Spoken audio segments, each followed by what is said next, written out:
I was diagnosed with MS just like few weeks ago. So this is like my if I get wobbly. So I'm okay. I'm not drunk. It's just my legs. Okay. How are you guys doing today? Well, a little bit more of that. So hands up who are HR? Yep. Oh, good. And PR? HR is winning today. Good. It's not a competition, but nevertheless. So many companies say that people are our greatest and most important asset, don't they? Yet, when it comes to talking about the business or the mission or the growth or innovation, or we forget about the people and we start this corporate gobbledygook. I was there too, back in my years as an HR lead. I worked as an HR lead in an international company that was growing very fast.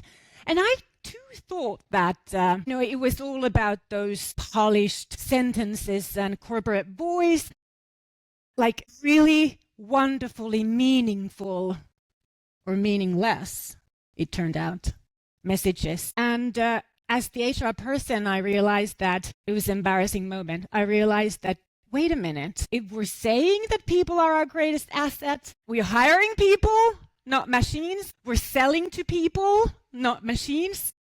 Why are we talking to our target audiences like they are machines, like they don't feel anything, like they don't need to feel anything? Fast forward a few years, I became an entrepreneur, and at some point I became captivated by storytelling, because I realized as an entrepreneur that I was still speaking like I was speaking to a machine when I was trying to build my business and my brand.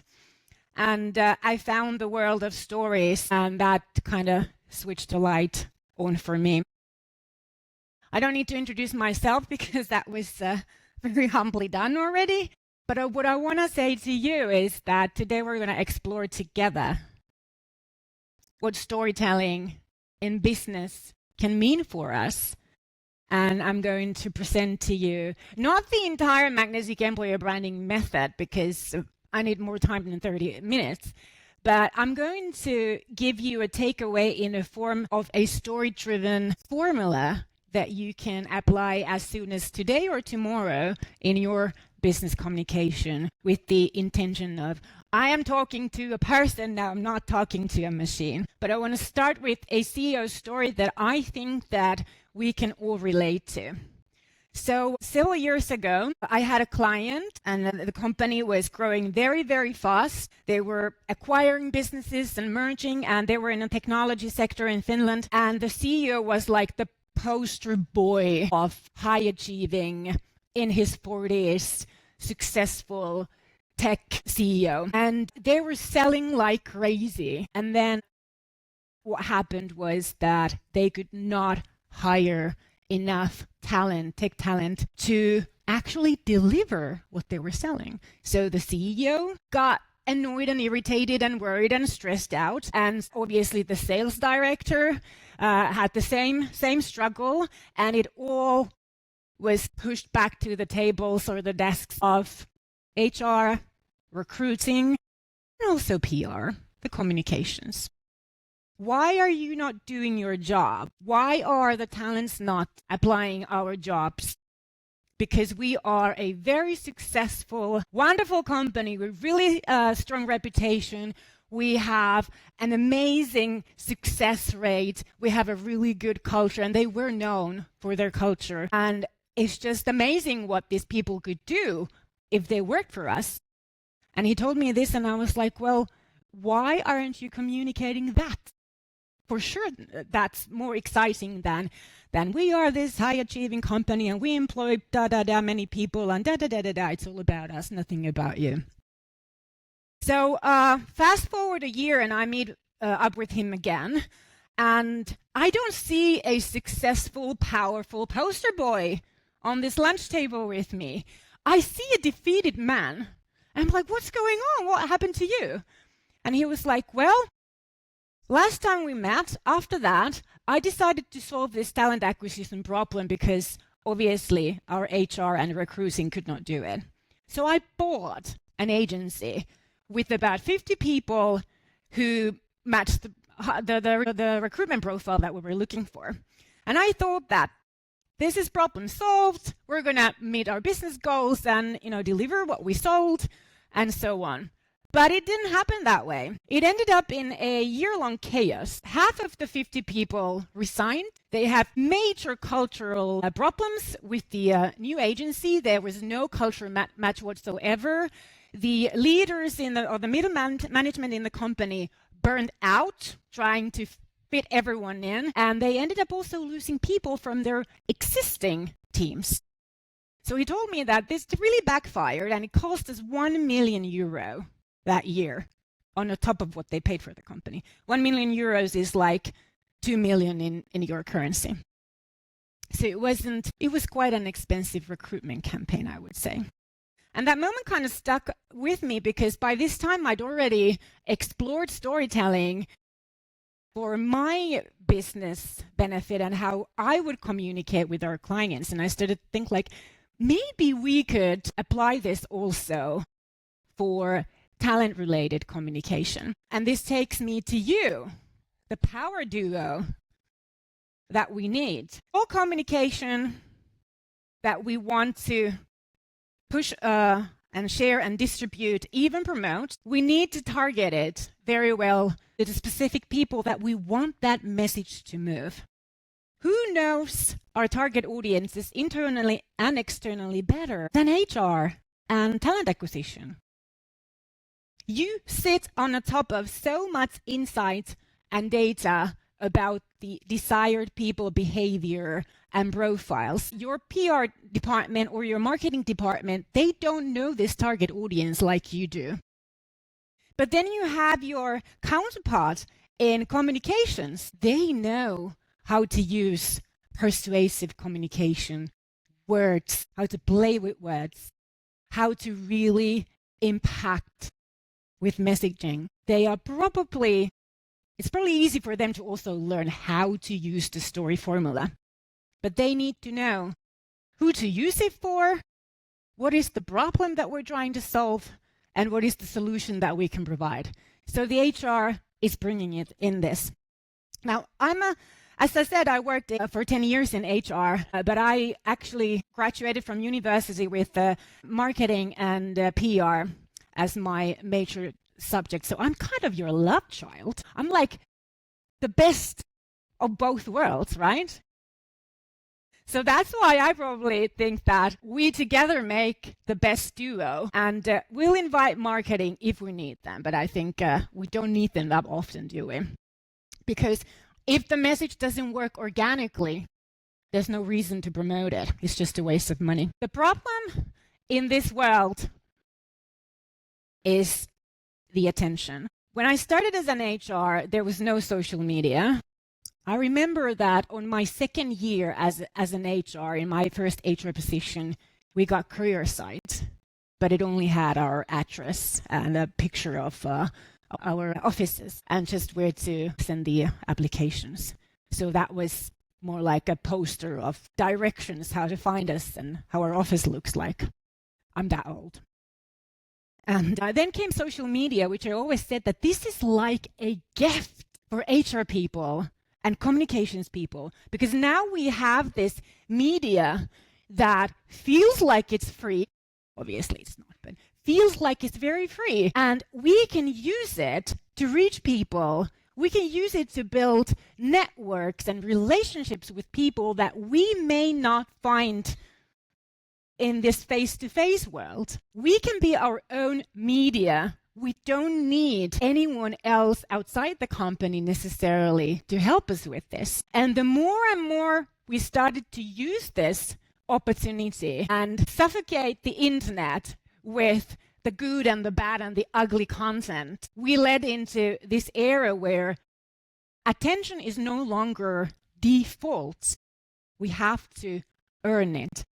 And sometimes I think that the noise reducing or cancelling headphones were innovated because of this. We needed to have something to block the noise, the constant noise of all of those marketing messages and advertisement and promotions and mini marketing to give the message to the people who are trying to reach us that I am not available. You're going to have to do much more than that to get my attention. So this is what we struggle still today. And it's getting harder and harder because there's more and more content and messages on the internet, all the time, and it's building up. Winning attention is no longer a default. You can try and you can successfully win attention for a very short moment if you're just broadcasting and promoting your message in a very innovative and loud manner. But what you need is sustainable attention. How many of you feels that it's realistic to run loud and innovative attention campaigns every week? Forever? No, we can't. So we need to figure out another way to win sustainable attention. And that way is storytelling.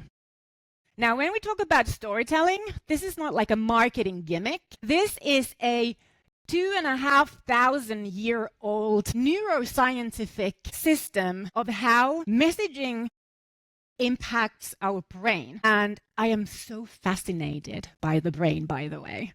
It's an amazing organ we have. This system was used where our ancestors were living in the caves and sending those smoke signals from one village to another.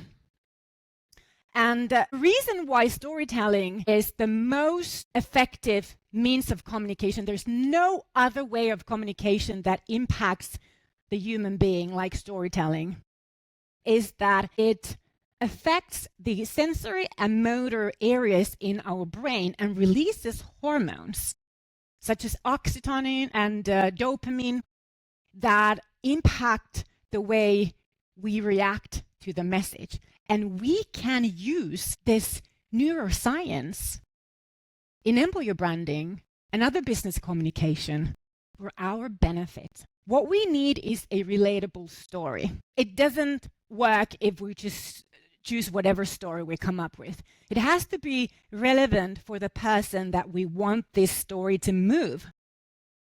So that, like when we watch a really good movie or when we binge on a Netflix series where we just can't stop because it's just so captivating, it's because we relate with the hero character. We can identify ourselves in that person or the our aspirational future in that person, and we can relate with the story, and that affects our brain in a way that releases those hormones so that we just want to see more. And this exactly the same phenomena happens when we apply storytelling in business. People want to hear more. They become captivated because they see that they can imagine a part in that story. I'm going to prove it to you with this picture. So I come from an engineering country, Finland. We are known as serious engineers who love facts and data and who know nothing about marketing and emotions. So we're very serious. We believe facts rule the world, and that is how we convince everyone. So look at this lady trapped in this box. She looks really anxious and worried and maybe even panicked. She's in this box. The box is dry, so it's not like she's freezing. Like, I wouldn't say that she's comfortable there, but like the fact is that the box is even open on this side, so she could really come out anytime she wanted to, right? Yet she's in the box feeling like, why am I here? What's happening? What's going to happen next?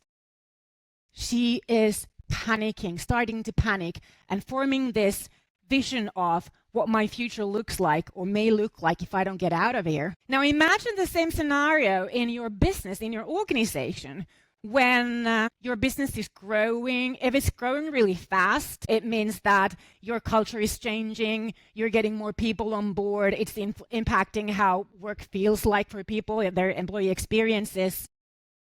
If we only communicate about facts, we are doing this to have a more secure future. Yeah, okay? I'm still panicking and feeling suffocated by all of these changes. And not knowing how this will impact me. So our feelings will always take over regardless of the facts that we know. People like to say that I'm a buyer, that rational buyer. No, you're not. You're just using ration to explain to yourself why your heart told you to buy something that you didn't really need. I mean, I used to call my husband, I'm seeing this really nice bag and I think I really need this, to the point where he kind of caught me and said to me, like, listen, if you want to have the bag, get it, but I'm not going to be your partner in crime because I know what you're trying to do. I was just trying to get like a rational okay from him, even though I'd already decided that I want it, I really need it. Okay, from storytelling to business storytelling. So when we talk about business storytelling, this is not a campaign. This is an ongoing communication strategy. This is how we choose to communicate, at least mostly. So we want to replace one-way information, various campaigns or promotional elements that are just like one-off. And we want to build a storyline that invites people in, tells them where they are in the story. What does it mean for them, and how being part of this story, this business journey, for example, will shape their future. So business storytelling is a science-based tool that helps us to win that sustainable attention. It triggers those emotional connections because of the dopamine and oxytocin hormone releases in our target audience's brain, and helps memorize information. Dopamine is like a glue that sticks that information that we want to share with them in their brain because it's given to them in a form of a story. But these are not like cute stories. These are real authentic experiences of people and your business and your leadership culture, your values, from the perspectives of your people, chosen in a way that the hero in the story is that employee who is relevant to their peer outside the company that you want to influence and convert as your job seeker. Or if your business is changing and you want to apply this narrative communication means internally to convince and help your people understand what their role is in this change, then it's the same. You just select those people who are more willing to adapt to the change so that they can act as the examples for those who are more scared about the change. And the link to story-driven employer branding is that the reason why I have been called the pioneer of modern employer branding is that more than 10 years ago, 15 years ago, I took employer branding away from recruitment campaigns and started to formulate this system, the magnetic employer branding method, that would be beneficial for businesses anytime they needed to communicate and build relationships with their talents internally and externally. This was because many times we would meet clients and they would say, like, we don't need to do employer branding because we're not hiring. I was like, this is not about hiring. This is building relationships so that the day you need to hire, you already have this pool of people who trust you, who find your business and your culture attractive, and who want to be part of your story. Okay, you maybe want to take a picture of this so that you remember, because this is now the story formula. I did not invent this one. I only translated it into employer branding language. But this is based on Donald Miller's SB7 framework for business marketing. And he did the wonderful job of translating 100 years old story formulas that were very theoretic from theater world into business language. He simplified it. I was totally lost in the storytelling world until I found him, and he helped me also to make sense of what storytelling is in the business world, as said. So we're going to go through each of these 7 steps, and I'm going to tell you how to apply this in your communication and your content, your messages. The story always starts with the hero, and you are not the hero. If you start your job post, we are so-and-so a business with so-and-so many employees, you already killed the story because nobody cares. Nobody outside your company cares who you are. They only care about who you can be for them. And this is different in internal communication because those people are already inside your organization. So they are already part of the story. So then you want to talk about us and we. But when you approach people who are not part of your organization, you need to address them directly. You're not important in this story. They are important in this story. So they are the hero. It's about them, not about you. And so that you can win their sustainable attention, you have to understand what is keeping them awake at night. What is the problem, the pain that they have been suffering for a while, so that they are willing to look outside their current place of work and look for alternative places. Because people are not changing jobs because you need to hire. They change jobs when they are at that point that they have that pressing need to make a change. Changing jobs is hard. It takes a lot of energy and time to find a new job and then to convince everybody in your new job that you're worth the hire. So nobody does that just for fun. So there has to be something that is pushing them away. I talk about work-to-life riddles in my book, Story-Driven Employer Branding.